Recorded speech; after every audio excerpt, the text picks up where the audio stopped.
So sinabi sa Doctrine and Covenants section 38 verse 30, if you are prepared, you shall not fear. Malanday, di ba? Pag umaangat yung tubig, minsan natatakot tayo, di ba? Ano yung dapat natin gawin?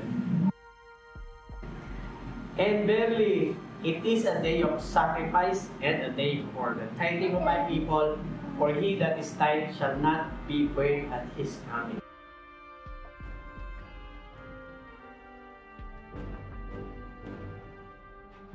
Calamities, napaka-extreme na, unlike before.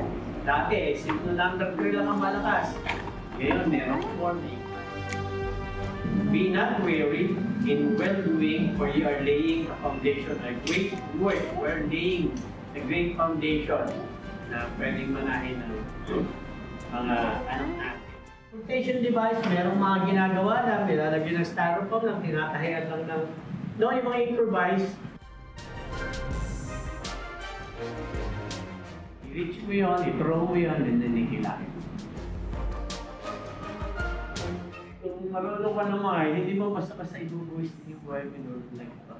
So, kaya ito, napaka-system. Bato mo lang, hilahin ko siya pabalik sa'yo. In case, kailangan mong puntahan yung nalulunod.